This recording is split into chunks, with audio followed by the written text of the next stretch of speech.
بسم اللہ الرحمن الرحیم۔ السلام علیکم دوستو۔ تعمیری حیات الحیوان میں لکھتے ہیں کہ ایک مرتبہ حضور اکرم صلی اللہ علیہ وآلہ وسلم نے سفر کے دوران ایک شخص سے ملاقات کی اور اس کے مہمان ہوئے۔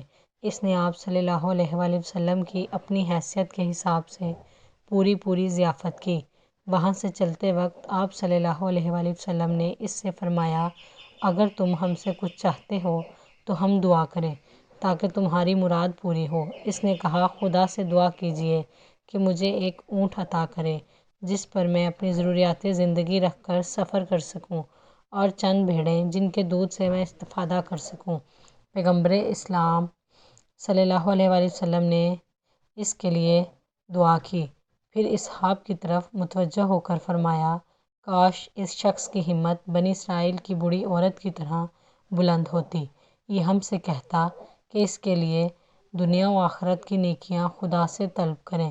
اصحاب نے عرض کیا، یا رسول اللہ، بنی اسرائیل کی ضعیفہ کا کیا قصہ ہے؟ پیغمبر صلی اللہ علیہ وآلہ وسلم نے فرمایا کہ جب جناب موسیٰ علیہ السلام نے بنی اسرائیل کے ساتھ مصر سے شام کی طرف جانا چاہا تو راستہ بھول گئے۔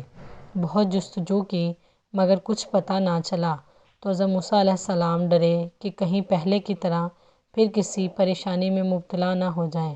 اپنے اصحاب کو جمع کر کے پوچھا کہ تم لوگوں نے مصر کے لوگوں سے کوئی وعدہ تو نہیں کیا ہے کہ اگر ہم اس شہر سے چلے جائیں تو وعدہ خلافی ہو؟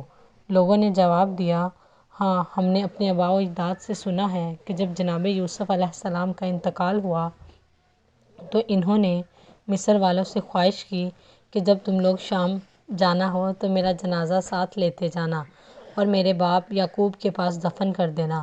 ہمارے آباء و اجداد نے قبول کر لیا تھا۔ جناب موسیٰ علیہ السلام نے فرمایا کہ مصر واپس چلو اور اپنا وعدہ پورا کرو، ورنہ اس پریشانی سے کبھی نجات نہیں پا سکتے۔ تمام لوگ مصر واپس ہوئے۔ جناب موسیٰ علیہ السلام نے جس سے بھی قبر جناب یوسف علیہ السلام کے متعلق پوچھا تو اس نے اپنے بے خبر ہونے کا اظہار کیا۔ کسی نے بتایا کہ ایک بوڑھی عورت ہے، وہ کہتی ہے کہ میں جانتی ہوں یوسف علیہ السلام کی قبر کہاں ہے۔ جناب موسیٰ علیہ السلام نے اس عورت کو بلوایا۔ جب جناب موسیٰ علیہ السلام کا آدمی اس عورت کے پاس پہنچا اور اس واقعے کی خبر دی تو اس نے کہا کہ موسیٰ علیہ السلام سے کہنا، اگر میرے علم کی ضرورت ہے تو میرے پاس آؤ، کیونکہ تقاضا علم یہی ہے۔ یہ پیغام جب جناب موسیٰ علیہ السلام کے پاس پہنچا تو اس کی تصدیق کی اور اس عورت کی بلند ہمتی پر تعجب کیا۔ پھر خود اس عورت کے پاس آئے اور جناب یوسف علیہ السلام کی قبر کے بارے میں پوچھا۔ عورت نے جواب دیا، اے موسیٰ علیہ السلام، ایک قیمتی چیز ہے، کئی سال سے میں نے اسے اپنے سینے میں چھپا رکھا ہے۔ میں اس وقت تمہیں بتاؤں گی جب تم میری 3 باتیں مان لو گے۔ جناب موسیٰ علیہ السلام نے فرمایا، اپنی حاجتیں بیان کرو۔ اس عورت نے کہا، میری پہلی خواہش یہ ہے کہ میری جوانی پلٹ آئے، دوسری یہ کہ آپ مجھ سے نکاح کریں، اور تیسری یہ کہ آخرت میں بھی مجھے آپ کی ہمسری کا شرف ملے۔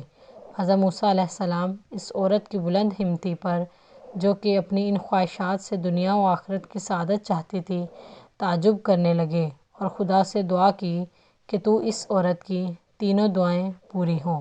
اس وقت اس عورت نے جناب یوسف علیہ السلام کی قبر کے بارے میں یہ بھی بتایا کہ جب یوسف علیہ السلام کا انتقال ہو گیا تو مصریوں نے ان کی قبر کے بارے میں اختلاف کیا۔ ہر قبیلہ چاہتا تھا کہ حضرت یوسف علیہ السلام کی قبر ان کے محلے میں بنے۔ اختلاف اتنا بڑھا کہ ڈر تھا کہ تلواریں چلنے لگیں۔ اختلاف دور کرنے کے لیے طے پایا کہ حضرت یوسف علیہ السلام کا جسم اطہر ایک سنہری تابوت میں رکھ کر اس کے سوراخ بند کر دیے جائیں اور دریائے نیل میں دفن کر دیا جائے، تاکہ دریائے نیل کا پانی قبر حضرت یوسف علیہ السلام کے اوپر سے گزرے اور ہر جگہ پہنچے، تاکہ سب لوگ ان کی قبر کے فیصلے سے استفادہ کریں۔ پھر جناب موسیٰ علیہ السلام کو ان کی قبر دکھائی۔ جناب موسیٰ علیہ السلام نے وہاں سے تابوت اٹھایا، جناب یوسف علیہ السلام کو نکال کر بیت المقدس سے 6 فرسخ دور جگہ خلیل المقدس کے نام سے مشہور ہے، قبر جناب یعقوب علیہ السلام کے سامنے جناب ابراہیم علیہ السلام کے پاس دفن کر دیا۔